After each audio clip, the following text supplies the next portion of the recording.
No se te escucha, Dagoberto.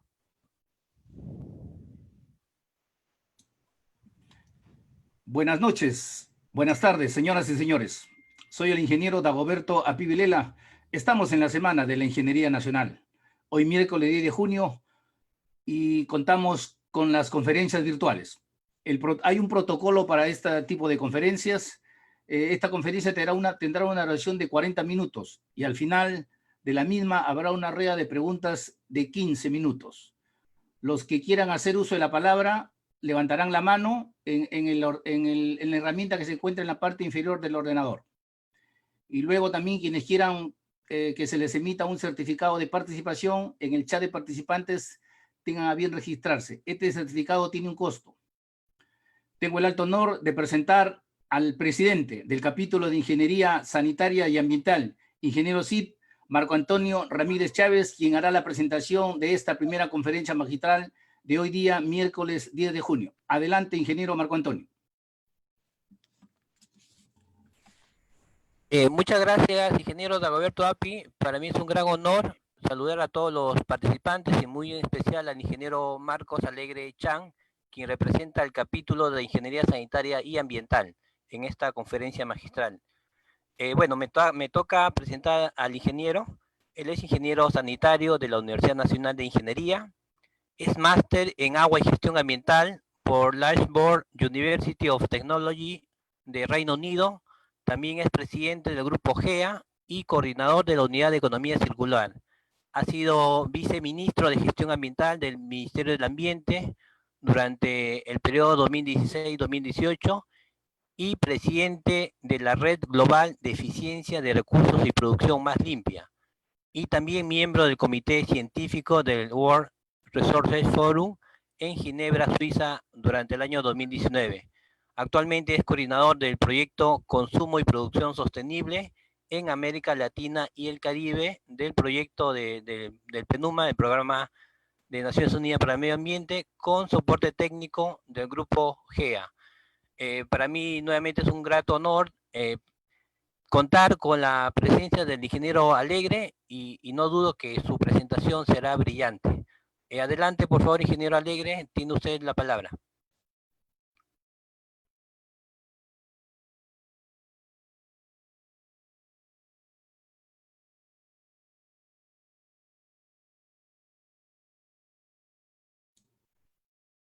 El micro, está apagado el micro.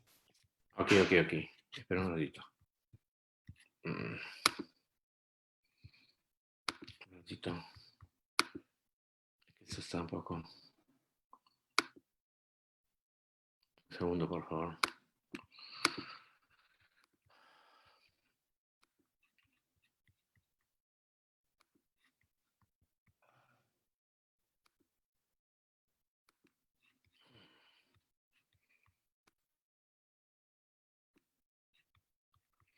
Listo, muchas gracias. El capítulo de Ingeniería Sanitaria y Ambiental por la amable invitación para hablar sobre la modificación en la Ley de Residuos Sólidos, la Ley 1271, que se modificó hace muy poco por el Ministerio del Ambiente. Voy a compartir mi pantalla para que podamos todos apreciar la presentación y vamos directo al grano para abreviar el tiempo. Entonces, voy a mostrar la presentación. Un segundo, por favor.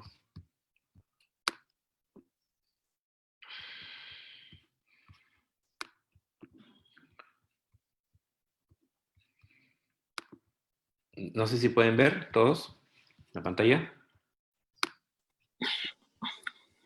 Sí se ve, ingeniero. A ver, un segundo, esto. Un segundo. ¿Se ve, no? ¿Sí se ve?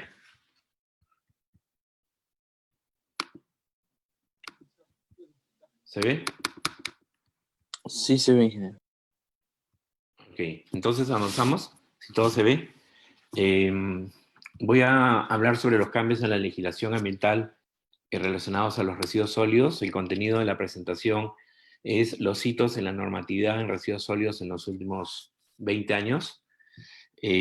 También voy a hablar sobre los aportes que las leyes generales de residuos sólidos del año 2000 y el año 2016 nos han dejado en el sector de los residuos sólidos, y fundamentalmente, finalmente, cuáles son las modificaciones dadas por la ley 1501 que el Ministerio del Ambiente acaba de promulgar y que modifica la ley del año 2016. Sí, ingeniero, un favor, Sí. ¿podría colocar su presentación en pantalla completa? Eso es lo que estoy... Un ratito, por favor, es que eso no me está dejando.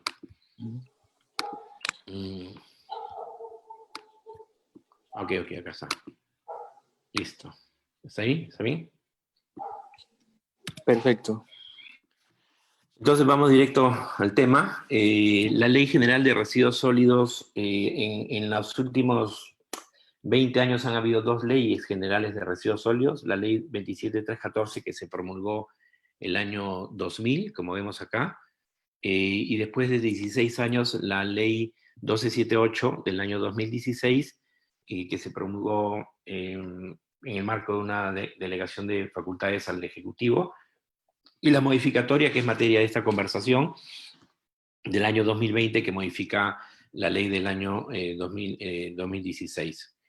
Vamos a ver qué nos deja qué nos aporta cada ley, de tal manera que podamos un poquito comprender la evolución del sector residuos sólidos y sobre todo comprender también por qué estas modificaciones y cómo ha avanzado pues en la normativa sectorial y cómo ha ido cambiando el pensamiento ambientalista, cómo ha ido cambiando el enfoque del manejo de los residuos sólidos y cómo esto se ha traducido en la legislación de cada momento y en cada contexto, ¿no? En el año 2000, la ley 27314 genera una situación que hasta ese entonces no estaba muy clara y que se esclarece en el año 2000 y genera dos grandes mundos, vamos a llamarlo así, ¿no? El mundo de los residuos sólidos municipales, que se ve aquí, y el mundo de los residuos sólidos no municipales. Ahora para todos nosotros ahora es muy fácil entender esto, pero recuerden que en el año 2000 había un poco de confusión y la ley 27314 genera esta separación de responsabilidades y de tipos de residuos sólidos, ¿no? Evidentemente las municipalidades son responsables del manejo de residuos sólidos municipales y los no municipales son industriales, hospitalarios, pesqueros, mineros, etcétera, de los cuales el generador es responsable del manejo, ¿no? Entonces esta ley aporta eso, esclarece esta diferente ámbito de competencia en dos grandes tipos de residuos sólidos y genera la figura de la empresa prestadora de servicios y la empresa comercializadora de residuos sólidos, para que trabaje fundamentalmente en el ámbito de los residuos sólidos no municipales, y la apuesta de ese entonces hasta ahora ha sido pues que los residuos sólidos no municipales estén manejados y que se puedan recolectar, tratar y disponer adecuadamente por las fuerzas del mercado. Es decir, una industria que genera residuo sólido no debe depender de la municipalidad para manejar su basura, sino una industria que genera residuos sólidos debe contratar a un operador privado debidamente registrado y este operador privado hacer un correcto tratamiento y disposición final. Entonces, en el mundo de los residuos no municipales, la idea es que el mercado funcione, el mercado de oferta y de servicios de manejo de residuos sólidos no municipales, repito, y en el caso de los residuos municipales, evidentemente, debe funcionar el municipio y todas las políticas públicas que ya vamos a conocer un poquito más. La evolución entre el año 2000 y el año 2016 se marca en este pequeño cuadro, ¿no? Recuerden que en el año 2000 todavía no existía el Ministerio del Ambiente ni la OEFA, que es el organismo de fiscalización. Entonces muchas cosas sucedieron entre el 2000 y el 2016, no solo a nivel institucional, la creación del SENASA en el año 2012, la Política Nacional del Ambiente en el año 2009, la constitución del Ministerio del Ambiente y de la OEFA en el año 2008, la Ley y Sistema Nacional de Gestión Ambiental, que establece toda una estructura ambiental del país, con las comisiones ambientales municipales, comisiones ambientales regionales, el Sistema Nacional de Información Ambiental, el Sistema Nacional de Evaluación de Impacto Ambiental, etcétera, etcétera. Entonces, todos estos cambios importantes en la institucionalidad, en la arquitectura institucional del país, se dan entre el 2000 y el 2016, con lo cual la norma del 2016 recoge todos estos cambios, pero también recoge no solo la nueva institucionalidad que se constituye en ese periodo, sino también incorpora los nuevos enfoques que se dieron producto de la evolución del pensamiento ambientalista en los últimos 20 años, ¿no? En los últimos 16 años concretamente, desde la ley 27314 del 2000 hasta la ley 1278 del año 2016. El decreto legislativo 1278-2016, recientemente modificado, precisa competencias y mecanismos de financiamiento, y aquí en esta nueva ley se habla de horas por impuestos, la posibilidad que las municipalidades puedan cobrar la limpieza pública de manera conjunta con otros servicios como electricidad o agua. Se habla de un fondo de residuos sólidos que puede ser alimentado con recursos públicos y privados. Se simplifica la figura y recuerdan que en la ley 27314 habían las empresas comercializadoras y las empresas prestadoras de servicios. Se simplifica y se crean solamente las empresas operadoras de residuos sólidos y se incorporan también dentro de ese nuevo marco normativo del año 2016 este concepto sombría que hasta ahora está vigente, que es el de la economía circular, donde ya en la normativa peruana aparece por primera vez la definición de este concepto, de este enfoque. Es el primer instrumento normativo donde se recoge el término de economía circular y otros términos asociados que ya se establecen en la ley del año 2016, como la eficiencia de recursos, el concepto de material de descarte, es decir, no todo residuo es residuo. Si una industria produce o descarta, por ejemplo, papel, y que claramente es un subproducto fácilmente reciclable, claramente es una materia prima y no un residuo, la ley del año 2016 dice que las industrias que producen un material de descarte pueden trasladarlo a otra industria que lo usa como materia prima sin mayor problema, ¿no? Se genera el concepto sombría también de responsabilidad extendida del productor y los acuerdos voluntarios de producción más limpia en residuos sólidos, entre otros instrumentos de implementación de este enfoque de la economía circular. Esta ley se modificó el año 2020 y en su contenido y en su alcance en algunos aspectos bastante importantes que vamos a verlo ahora, ¿no? Evidentemente, la ley del año 2000, la ley 27314, como la ley 1278 del año 2016, tuvieron sus respectivos reglamentos.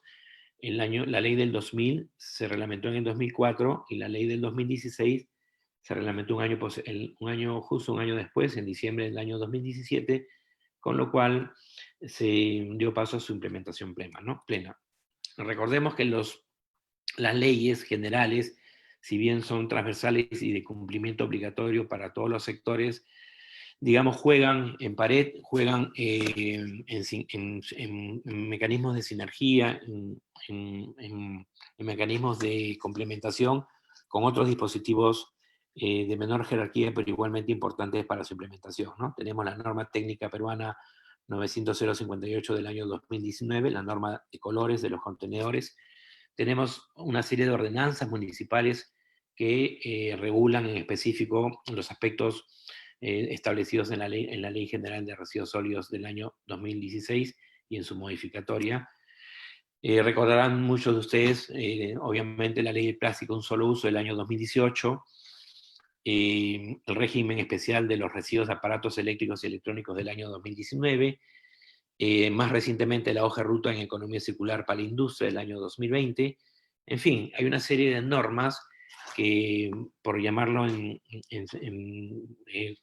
términos muy simples, juegan en pared con las leyes generales y por lo tanto tenemos que estar conscientes que solo el cumplimiento de la Ley General de Residuos Sólidos se puede dar siempre y cuando también observemos las leyes que lo complementan y las leyes que están vinculadas para poder tener un mapa completo de la normativa en residuos sólidos y por supuesto, la certidumbre que estamos cumpliendo con toda la regulación en residuos sólidos.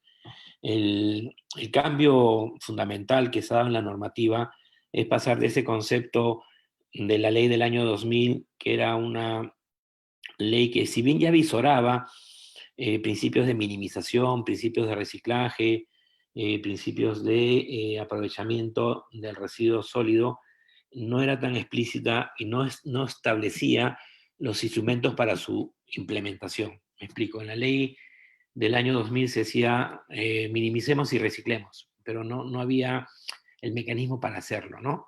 La empresa privada tiene que reciclar y minimizar, tiene que ser eficiente en el uso de los recursos, pero no habían el desarrollo preciso como para que esto se pueda implementar.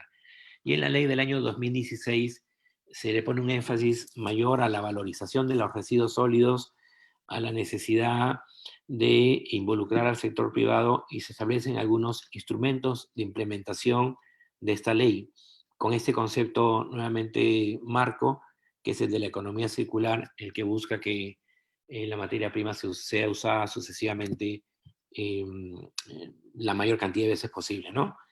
Y por eso que en la ley del año 2016 ya identificamos como instrumentos a los propios mecanismos de responsabilidad extendida del productor, que ya se habían venido aplicando por años atrás en el tema de los residuos sólidos o los residuos de aparatos eléctricos y electrónicos. Tenemos los acuerdos voluntarios de producción más limpia, que es un mecanismo bastante interesante que usaron países vecinos como Chile. Chile tiene mucha experiencia en los acuerdos voluntarios de producción más limpia. En Centroamérica también hay países que han implementado, que simplemente es la formalización de una buena práctica, la formalización de una intención de la empresa privada de ir más allá de la ley, en este caso, en el tema de los residuos sólidos, y se formalizó esto en base a un acuerdo voluntario, su nombre propiamente lo dice, de tal manera que la empresa privada adopta buenas prácticas y va de la mano, avanzando en un mecanismo adicional a lo que le pide la ley, y así pues alcanzamos metas ambientales mucho más ambiciosas, ¿no? El primer acuerdo voluntario de producción más limpia previsto en la ley del año 2016 se firmó en el año 2018 con la corporación Coca-Cola. Fue un acuerdo tripartito, el Ministerio del Ambiente produce, el Ministerio de la Producción y Coca-Cola, donde se establecieron metas, plazos para incorporar material reciclado en las botellas plásticas, incluso más allá de lo que la ley del plástico de un solo uso, el año 2018, lo exige, ¿no? Entonces, estas leyes tienen sus propios mecanismos de implementación y es muy importante conocer que a través de estos se pueden concretar en las normas, ¿no? Vamos a ver ahora qué modificaciones nos trae el decreto legislativo 1501, que también paradójicamente se genera a los pocos años mediante una delegación de facultades al Ejecutivo. La ley del año 2016 también se dio bajo una delegación de facultades al gobierno que entró en el año 2016 y en los primeros meses se le dio una delegación de facultades para que pueda iniciar pues un gobierno con todas sus herramientas jurídicas y legales.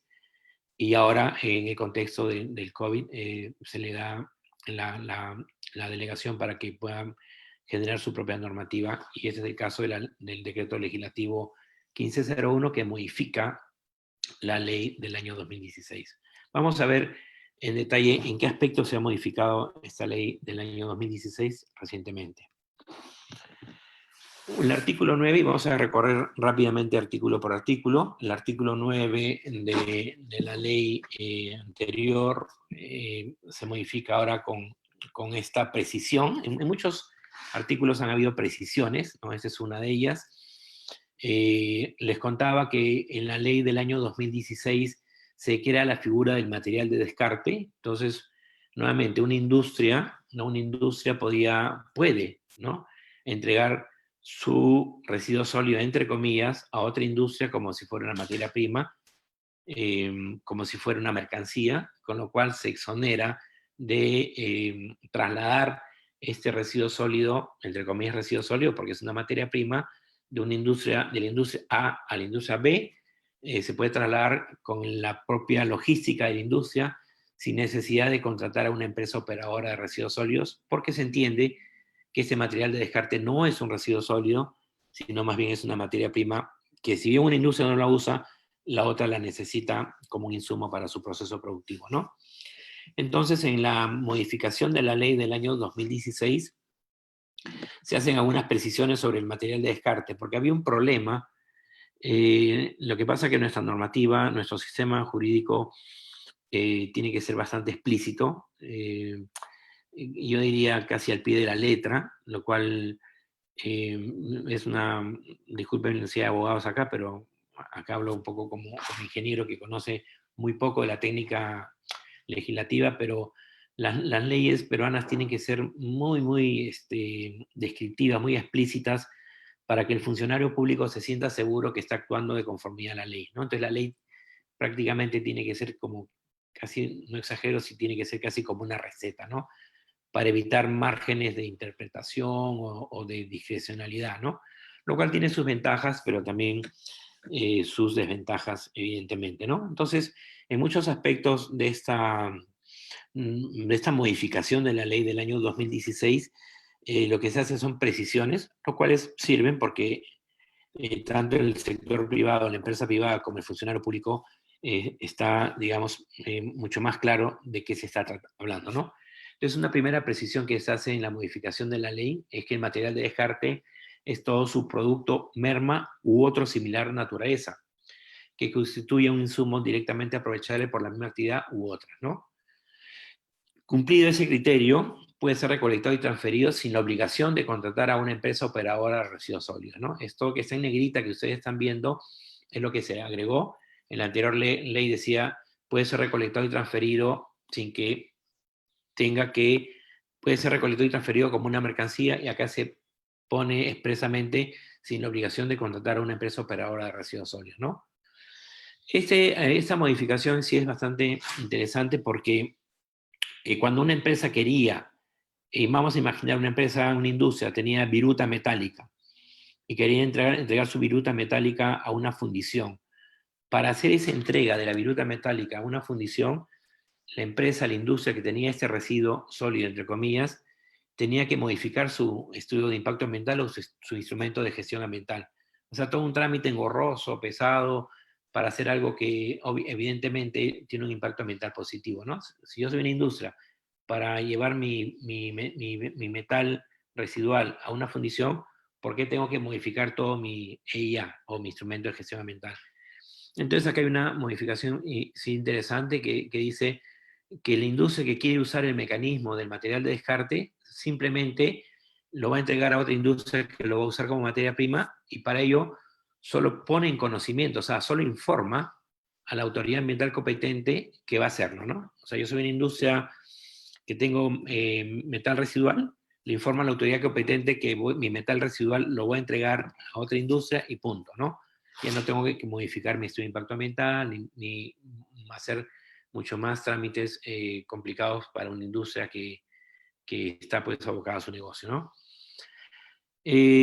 Otra precisión es que las autoridades sectoriales pueden establecer los criterios para lograr el aprovechamiento del material de descarte, o sea que, por ejemplo, el Ministerio de Energía y Minas puede decir cómo las minas pueden intercambiar material de descarte entre ellas, de tal manera que se aproveche este instrumento, esa facilidad del material de descarte. Y el material de descarte se rige de acuerdo a la normativa relativa para el transporte de mercancías, ¿no? Que ya se decía en la anterior ley, pero acá se pone un poco más específicamente, ¿no?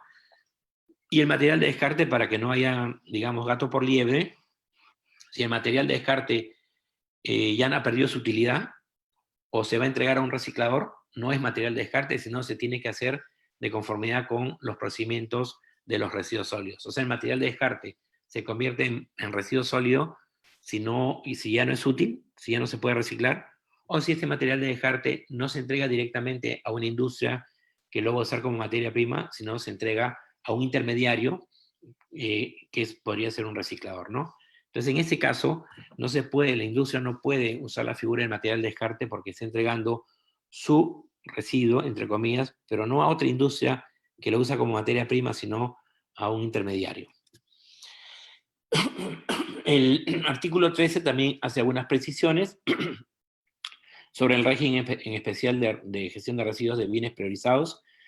Le llaman bienes priorizados, la normativa le llama bienes priorizados a aquellos en los cuales el generador Los bienes priorizados son residuos donde el generador se compromete a recuperar los post-consumo. Por ejemplo, un bien priorizado son los residuos de aparatos eléctricos y electrónicos, porque el que nos vende, digamos, un teléfono celular, tiene la obligación legal de recuperar post-consumo, o sea, cuando nuestro celular ya se malogró, o ya no queremos usarlo, o ya es residuo, entre comillas, el que nos vendió el celular tiene la obligación de recuperar un porcentaje de esos celulares, eso está de acuerdo a la ley, para cumplir con su cuota de recuperación post-consumo del bien priorizado, ¿no? Entonces los bienes priorizados son todos aquellos materiales o productos de consumo masivo en los cuales el comercializador, distribuidor o fabricante se ve en la obligación legal de recuperarlos una vez que ya no nos sirven a nosotros como consumidores, ¿no? Entonces un bien priorizado es nuevamente los aparatos eléctricos y electrónicos y los RAE, o sea, los residuos de aparatos eléctricos y electrónicos. Este es el único bien priorizado que está en este momento en ejecución, pero ya se viene, por ejemplo, la responsabilidad extendida del productor para baterías, se viene la responsabilidad extendida del productor para llantas o neumáticos, donde entonces el fabricante de baterías tiene que recuperar un porcentaje definido de baterías usadas post-consumo, ¿no? Igual cuando salga la norma de llantas y neumáticos, el fabricante tendrá que recuperar las llantas y neumáticos post-consumo. Lo que hace la modificación de la ley es, dice que el transporte de los residuos de bienes priorizados pueden ser realizados por los medios logísticos del productor. O sea, les pongo un ejemplo, la empresa que nos vende el celular puede usar sus propios camiones o camionetas que usa para el delivery de los celulares para recoger los celulares, ¿no? La empresa, cuando salga la norma de las llantas, la fábrica que vende las llantas podría usar sus propios camiones para recoger las llantas usadas y cumplir con su cuota de recuperación post-consumo de las llantas. A eso se refiere este artículo. Después hay algunos artículos donde se les aclara las competencias o se les precisa las competencias al organismo de fiscalización, al organismo rector del sistema de fiscalización, que en este caso es la OEFA. Por ejemplo, se le dice a la OEFA que puede fiscalizar y sancionar a los titulares de infraestructuras, o sea, a los titulares de rellenos sanitarios, plantas de valorización, de reciclaje, estaciones de transferencia, etcétera, etcétera, se encuentren o no inscritas en el registro de empresas operadoras, ¿no? Porque había acá como un pequeño vacío, ¿no? Es como que si yo no soy inscrito, entonces OEFA no me podía fiscalizar. Era como hace muchos años, si uno manejaba con brevete, le podían poner una multa, pero hace muchos años, si uno manejaba sin brevete, no había forma, porque como no tenía brevete, ¿a dónde le ponían la multa? ¿Qué brevete le iban a quitar si no tenía brevete, no? Esta cosa media paradójica ocurría, ¿no? Entonces la OEFA, con esta precisión, va a fiscalizar al que tiene el registro como al que no tiene el registro, ¿no? También la OEFA va a fiscalizar a los responsables de las áreas degradadas, o sea, a las áreas contaminadas por residuos sólidos. Hay un responsable que tiene que recuperar esos botaderos, esas áreas contaminadas, y la OEFA, acá se remarca, se reafirma la competencia de la OEFA de fiscalizar en este ámbito, ¿no? La OEFA tiene que aportar también al sistema de información nacional, nacional ambiental, en cuanto al inventario que hace de los botaderos o las áreas degradadas a nivel nacional. En otras palabras, OEFA tiene una responsabilidad y una competencia de hacer el inventario nacional de áreas degradadas por residuos sólidos, paréntesis, botaderos en general, y ese inventario lo tiene que entregar al Ministerio del Ambiente para que lo registre en su Sistema Nacional de Información Ambiental, ¿no? Y supervisar también, la OEFA tiene ahora la precisión nuevamente de supervisar a las empresas que tienen que cumplir con sus programas de responsabilidad extendida del productor, como les puse el ejemplo de los residuos de aparatos eléctricos y electrónicos, ¿no? La OEFA también tiene la competencia de supervisar las celdas transitorias que se instalan, las celdas transitorias para disponer los residuos sólidos que se instalan en el marco de las declaratorias de emergencia. Ustedes saben que en la ley del año 2016 se crea la figura de emergencia por residuos sólidos, porque antes solamente había emergencia sanitaria, emergencia por desastres naturales y otras, pero no había la emergencia por residuos sólidos. En la emergencia por residuos sólidos, las municipalidades pueden hacer celdas temporales o transitorias para disponer la basura. la OEFA va a fiscalizar que esas celdas temporales o transitorias estén hechas adecuadamente, ¿no? La OEFA también, lo que yo les decía, debe ingresar la información al sistema de gestión de residuos sólidos, tanto de residuos municipales como no municipales. Y bueno, ese artículo está, el I creo que está repetido con el C de la ley, si no me falla la vista, pero hay una repetición. La nueva modificación también precisa competencias en DIGESA. Ahora DIGESA va a tener que normar los residuos sólidos de la atención médica de los pacientes en los domicilios. Y todas estas nuevas precisiones surgen a partir de la lamentable situación que vivimos con la pandemia del coronavirus, donde no quedaba claro quién tenía que normar, controlar, asegurar que los residuos sólidos generados en los domicilios de los pacientes, en este caso con coronavirus, con el COVID, se manejen adecuadamente, ¿no? Entonces, todas estas nuevas competencias de DIGESA o todas estas precisiones en las competencias de DIGESA van a permitir, Dios no quiera que vaya otra pandemia o otra epidemia simplemente, pero si ocurriese esta situación, DIGESA tiene claro que es su responsabilidad asegurar y controlar los riesgos sanitarios en las viviendas donde hay pacientes enfermos con enfermedades transmisibles, ¿no? Las municipalidades provinciales, acá se precisa algo que estaba en la ley, pero que no quedaba, digamos, expresamente dicho. Las municipalidades provinciales ubican, ¿no? Dónde tienen que ir. Las municipalidades provinciales tienen que decirnos dónde tienen que ir las infraestructuras, dónde va el relleno sanitario, dónde va la planta de transferencia, dónde va la planta de reciclaje, etcétera, etcétera, ¿no? Y en los casos donde no hay zonificación, la municipalidad va a tener que esperar el reglamento de esta norma para saber cómo hacer, ¿no? Porque el problema es que muchos municipios no tenían sus planes de ordenamiento territorial o planes de zonificación urbana, entonces simplemente no podían ubicar la infraestructura porque no habían avanzado con sus planes, ¿no?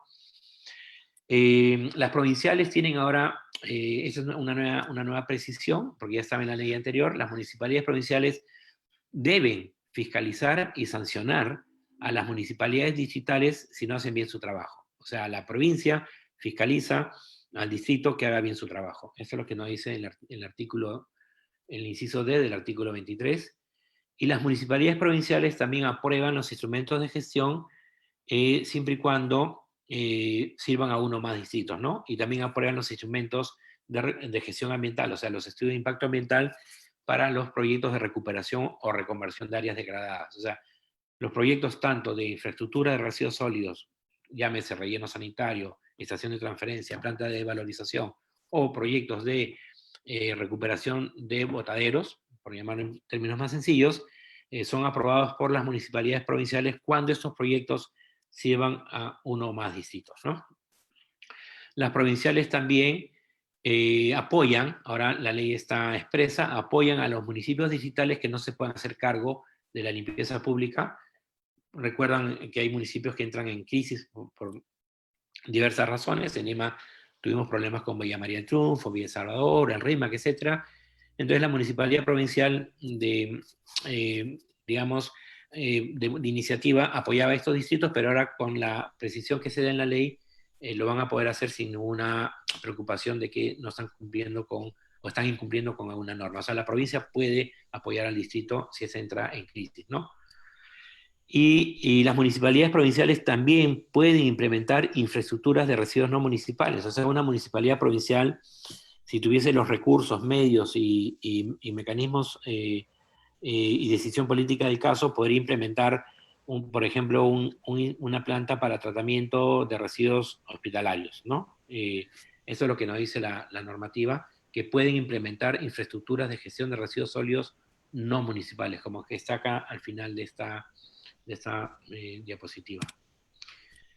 Las municipalidades distritales, y esto es lo que fue muy difundido en su momento, acá las municipalidades distritales tienen que implementar programas de segregación en la fuente y recolección selectiva.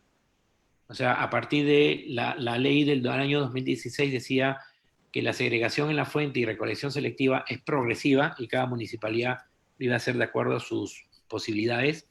La ley la 1501, ya hace obligatoria la segregación y recolección selectiva a nivel nacional, tanto a nivel de los residuos sólidos municipales, o sea, en nuestras casas, como a nivel de los residuos sólidos no municipales, o sea, en las industrias, minas, pesqueras, hospitales, etcétera. A partir de ahora, la ley nos dice que esto es de obligatorio cumplimiento, de obligatoria acción, ¿no? Las municipalidades digitales también tienen que supervisar, fiscalizar y pueden sancionar a los generadores de residuos de construcción y demolición. O sea, por ejemplo, si una casa produce desmonte, la municipalidad digital tiene que supervisar y fiscalizar y sancionar, ¿no? Esto ya se daba anteriormente, pero acá se da un refuerzo a esta competencia. Distritales, artículo 24, lo que le comentaba, ¿no? Obligatoriamente los programas de segregación en la fuente y de recolección selectiva, las municipalidades deben ejecutar programas de formalización de recicladores y pueden fiscalizar y sancionar a recicladores como a los generadores del ámbito de su competencia. Residuos sólidos municipales, acá se precisa, ya vi esto, pero acá se precisa los residuos sólidos municipales especiales, ¿no? Son residuos de construcción y demolición en pequeña cantidad, como los que salen de una casa cuando uno hace una reparación, una modificación de su casa, ¿no? Los residuos de ferias, mercadillos, paraditas, pequeñas centros pequeños minimarkets, etcétera, son residuos especiales, centros veterinarios, y esto lo puede manejar la municipalidad previo a una tarifa especial por el servicio de este residuo sólido especial, y estos deben estar incorporados en los planes de manejo de los residuos sólidos de la provincia. Se agregan 2 etapas, ¿no? En la ley anterior decía lo que es en negrita es lo que se ha agregado, ¿no? Se agrega la segregación como una etapa de manejo de la basura y se pone recolección selectiva como otra, y se incorpora el acondicionamiento como una etapa, ¿no? Se hacen algunas etapas adicionales para desagregar un poco más el ciclo o la cadena de valor de los residuos sólidos. Segregación en la fuente, nuevamente el artículo 34 refuerza el concepto de segregación en la fuente tanto a los residuos sólidos no municipales, repito, industrias, mineras, pesqueras, hospitales, etcétera, etcétera, etcétera, y a los generadores de residuos sólidos municipales. La valorización, bueno, se hace una precisión en qué es la valorización, una transformación química, biológica de los residuos sólidos, para recuperarlos total o parcialmente. Se habla sobre coprocesamiento. Coprocesamiento, les pongo un ejemplo. Por ejemplo, si las industrias cementeras quisieran usar las llantas como fuente de energía, como insumo, ya no tendrían que modificar su estudio de impacto ambiental para hacer un piloto. Podrían hacer un piloto, ¿no? Una industria podría hacer un piloto, simplemente informando a la autoridad, porque hasta antes, para hacer un piloto, la industria quedaba en un limbo y tendría que modificar su estudio de impacto ambiental. Puede hacer un piloto, y si el piloto, solamente con una comunicación simple a la autoridad, y si el piloto, si las pruebas previas le resulta bien, y si las pruebas se escalan, se debe modificar el estudio de impacto ambiental o el instrumento de gestión ambiental correspondiente. Las infraestructuras, acá se señala que son valorización, transferencia, tratamiento y disposición final, y otras, ¿no? O sea, pueden haber otras que una empresa privada pueda proponer, ¿no? Una infraestructura más moderna, una infraestructura de manejo que no cae en cualquiera de estas 4 categorías.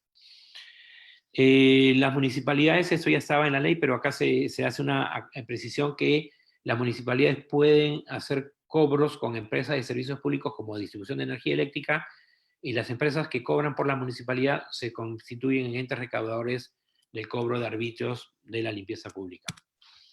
Se incorpora, estas son incorporaciones, se hace una definición, se incorpora el barrido y limpieza de espacios públicos dentro del artículo 35A de la ley anterior, y se hace una explicación de qué es barrido y limpieza pública.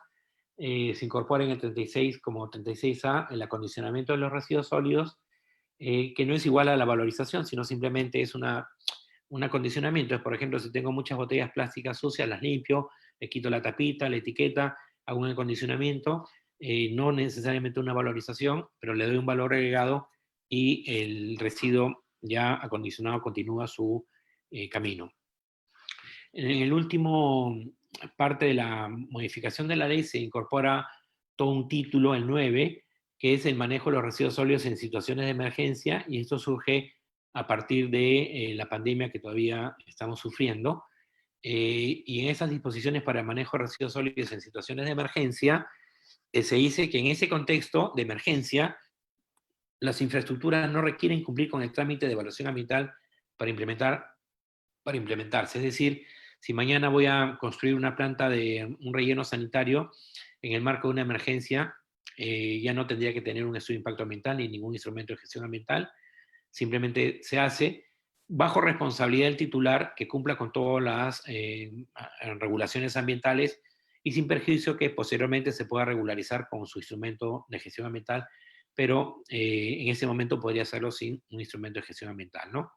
Basta con que el titular informe a la autoridad competente que va a hacer eso, ¿no? Que va a construir, por ejemplo, un relleno sanitario.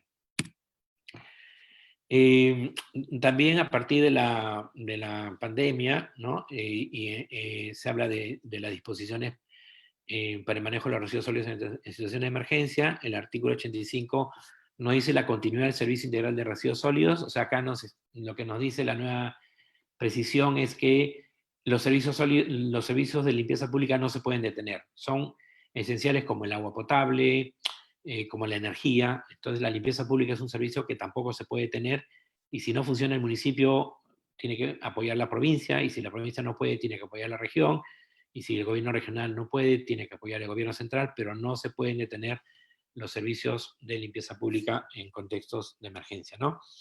Y el MINAN regula el manejo de los residuos sólidos en situaciones de emergencia, tal como ya lo hizo con los protocolos de reanudación de actividades de reciclaje en contexto del COVID-19. Y ya con esto termino, ¿no? Tener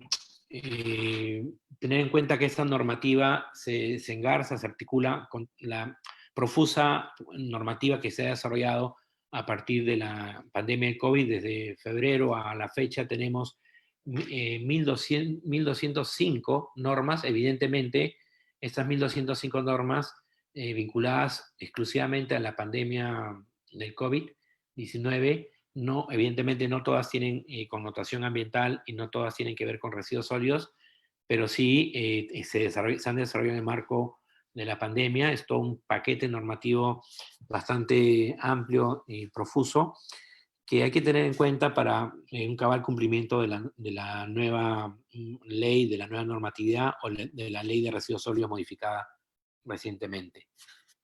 Y con esto acabo. Muchas gracias por su atención y disculpas porque al principio la tecnología demoró un poquito en conectarse, pero ya estamos aquí. Muchas gracias. Excelente presentación, ingeniero Marcos Alegre, muchas gracias, ¿no? Ahora vamos a pasar a la ronda de preguntas.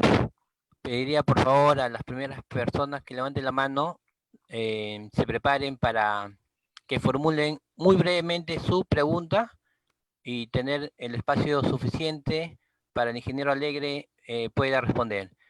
Por lo pronto van a presentar preguntas el señor Iván Boluarte, Ángelo Aparcana y Gladys. Adelante, por favor, en ese orden. Colegas de informática, ¿se me ayudan? ¿Se escucha? Sí, adelante, por favor. ¿Qué tal? Buenas tardes. Le habla Iván Boluarte. No pude estar presente en los primeros 15 minutos por temas de conexión. Quería saber si es que ya está normado las fechas de entrada de vigencia para las disposiciones obligatorias, las sanciones. Ok, muchas gracias. Consulta sobre el estado de vigencia, ¿no? Sí, no. Todo el sistema de fiscalización, supervisión, evaluación, supervisión y fiscalización y sanciones no se ha detenido, evidentemente, ¿no? Entonces sigue vigente. Las precisiones que se dan en la modificación de la ley tienen que ser reglamentadas, pero las que están vigentes no se detienen. Están vigentes y todos debemos cumplirlas. O sea, los municipios tienen que asegurar que la basura sea recogida y dispuesta adecuadamente. De acuerdo a la nueva normativa, los programas de reciclaje son obligatorios y todo esto se tiene que cumplir, no se ha detenido nada. Ok, muchas gracias. Ángelo Aparcana, por favor. ¿Qué tal? Muy buenas tardes. Ingeniero, mi siguiente pregunta es con respecto a los residuos que se pueden aprovechar. tuve la oportunidad de hacer un estudio ambiental donde el sector competente no mencionaba ni exigía ninguna responsabilidad al administrado con respecto a los residuos aprovechables, como lo que es el polietileno y polipropileno. En una parte de su exposición escuché que usted decía sobre la compensación, que va a salir una normativa. Esto quiere decir que cuando salga esta normativa yo tengo que hacer un pequeño instrumento o el X, lo que sea, para poder yo recién gestionar los residuos desde que yo comienzo a fabricar y comercializar y para que regrese de nuevo a mi proceso. ¿Cómo es esta parte de aquí? Ya que no le veo mucho énfasis en los ministerios, está normalizado, pero no hay fiscalización, no hay mención cuando se presenta algún instrumento de gestión ambiental. Y hay normas que tampoco no dejan que reaprovechemos algunos insumos que pueden realizar otros procesos. Le digo porque trabajo en una empresa la cual hacemos tapas de polietileno y polipropileno y hay normativas emitidas por INACAL que no nos dejan que ese producto regrese a nuestro proceso y hay normas internacionales que tampoco lo dejan. Ok. En realidad, ahora con la nueva normativa, estamos viendo que el reciclaje es obligatorio. Entonces, ya no más claro ni el agua, o sea, las empresas van a tener que segregar y reciclar. Anteriormente era gradual, en ese momento ya es obligatorio por la ley, y entonces en los nuevos instrumentos de gestión ambiental y en los nuevos planes de manejo de residuos sólidos, las industrias van a tener que tener en cuenta eso. Es obligatorio. Y si no, está el organismo de fiscalización ambiental. Evidentemente los sectores tienen que un poco regular esto, pero ya es obligatorio, ¿no? Y para eso la facilidad del material de descarte. Si yo tengo un material que tiene un valor comercial, un subproducto con un valor comercial, ahora sí yo puedo acogerme a la facilidad del material de descarte y ese subproducto que tiene valor comercial, valor de reciclaje, lo traslado directamente a otra industria con mi propio carro, con mi propia camioneta. Ya no tengo que hacer mucha complicación tener mucha complicación de contratar una empresa operadora, etcétera, etcétera, ¿no? Entonces, iremos adelante y en adelante ya las industrias van a tener que adoptar esas prácticas. Ok, muchas gracias, ingeniero Alegre. Gracias. Cedemos la palabra a la persona con usuario Gladys. Adelante, por favor. Aló. Buenas tardes. Ingeniero Marco Alegre. Quería hacerle la consulta, no sé si me escucha. Sí, por supuesto que sí. Ya. Mire, con respecto a lo que usted me habla sobre los rellenos sanitarios, o sea, por ejemplo, si yo tengo un relleno sanitario que yo ahora lo instalo sin los permisos, ya pueden estar funcionando y después ya los puedo poner, o sea, después ya puedo pedir los permisos, ¿eso es lo que he entendido? Por el contexto de la emergencia por el coronavirus. Por la emergencia. Sí, solo en ese contexto, solamente en ese contexto. Tiene que informar tanto a la autoridad sectorial como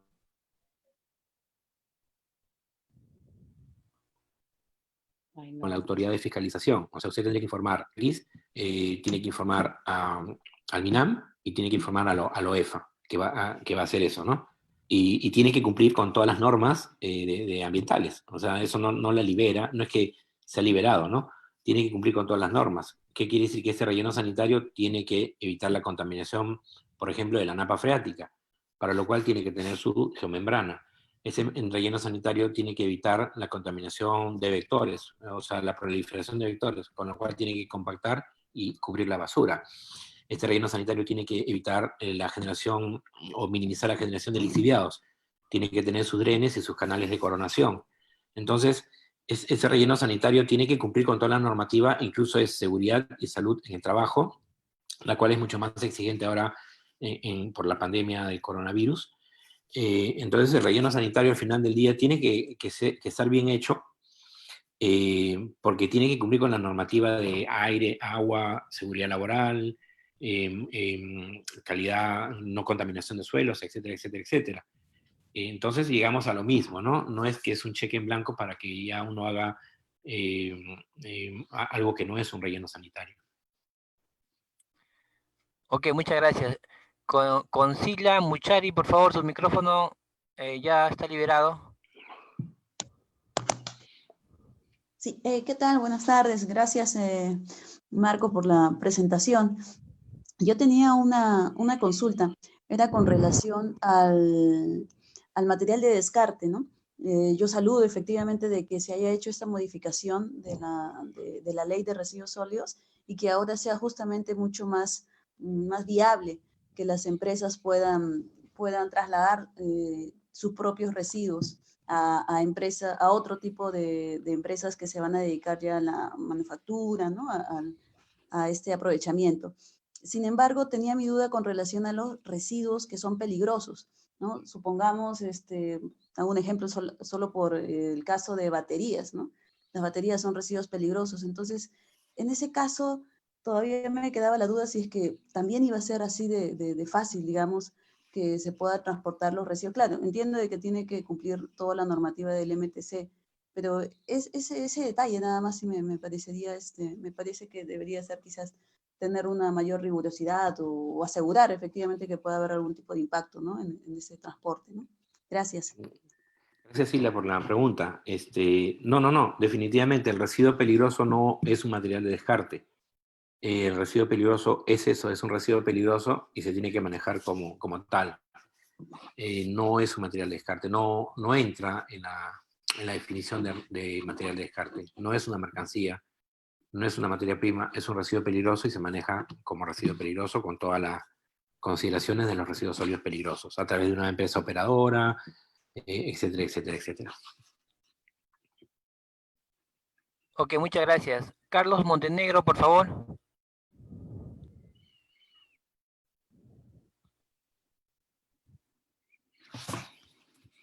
Carlos Montenegro.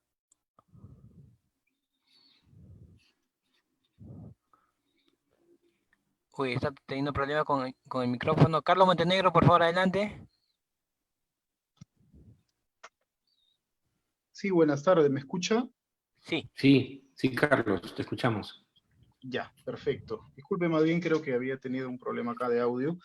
Ingeniero Alegre, ¿cómo está? Muy buenas tardes. En primer lugar, agradecerle por esta ponencia, me parece de mucha importancia.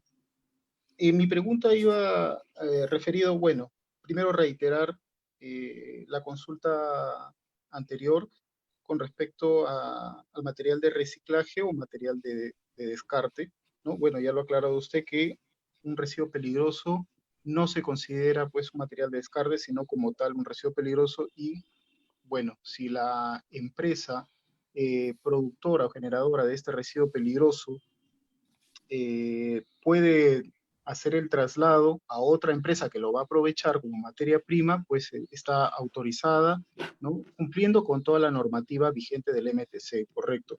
Mi pregunta iba para simplemente aclarar, esta empresa generadora de ese material de descarte no necesariamente también tiene que tener el permiso de empresa operadora para hacer ese traslado, o simplemente como una empresa generadora por la ley, por hacer el traslado de un material que solamente es de descarte, puede trasladarlo tranquilamente hasta la otra empresa por un medio de transporte convencional. Esa era una de mis preguntas, y la segunda pregunta era con respecto a los bienes priorizados.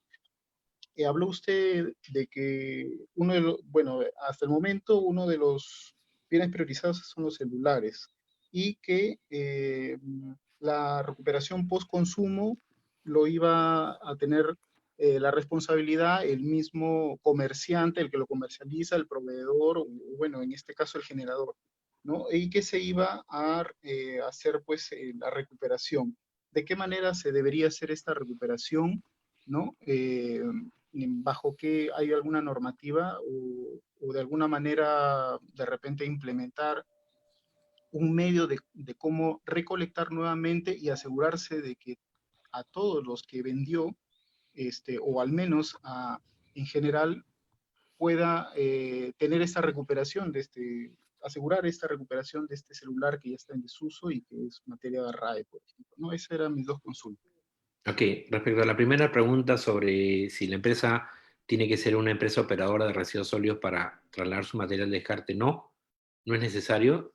Si una empresa tiene un material, lo puede llevar a la otra empresa que lo va a usar, directamente sin mayor complicación, o sea, con su propia movilidad, ¿no? Lo puede llevar con su propia movilidad. Respecto a los bienes priorizados, Hola, ¿qué tal? Bien.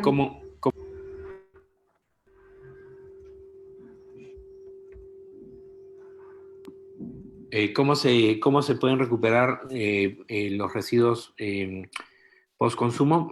Acá existe el concepto de logística reversa. O sea, vamos a poner un ejemplo. La fábrica o el distribuidor de llantas tiene una logística para llevar las llantas a los talleres de mantenimiento mecánico. Esta empresa tiene un sistema logístico para distribuir las llantas a los talleres. Una vez que las llantas están usadas, se podría usar esa misma logística que lleva las llantas para recuperar las llantas al revés. O sea, las llantas usadas las regresamos con la misma logística que se usa para trasladar las llantas nuevas a los puntos de uso o de mantenimiento. Eso se llama logística reversa. En muchos países se usa el concepto de logística reversa para recuperar los bienes post-consumo. Ese es un mecanismo válido y permitido en la ley. Ok, muchas gracias, ingeniero Marcos Alegre. Lamentablemente, en breves minutos va a comenzar otra conferencia virtual. Acá estamos nosotros en la Semana de la Ingeniería Nacional y no se va a permitir más preguntas, ¿no? Por el tiempo, porque se nos viene otra conferencia. Vamos a agradecer nuevamente al ingeniero Marcos Alegre Chan por su brillante presentación y a todos ustedes por habernos acompañado. Tanto en Facebook como en la plataforma Zoom hemos tenido un aproximado de 800 personas que nos permiten transferir conocimientos, ¿no? En este caso. Bueno, muchas gracias. Solamente para invitarles que hoy a las 7 de la noche también el capítulo ha coordinado una conferencia magistral sobre energías renovables y gestión de residuos en Brasil con enfoque a economía circular. Va a estar a cargo del doctor Tomás Ficarelli, quien es miembro de ABES, la Asociación Brasileira de Ingeniería Sanitaria y Ciencia y Ambiental, y también trabaja en CETESBI, ¿no? La compañía ambiental del Estado de Sao Paulo.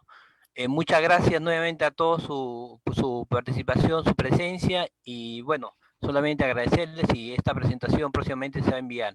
Muchas gracias, ingeniero Marcos Alegre. Gracias a todos. Buenas tardes. Muchas gracias a ustedes, a la orden. Gracias.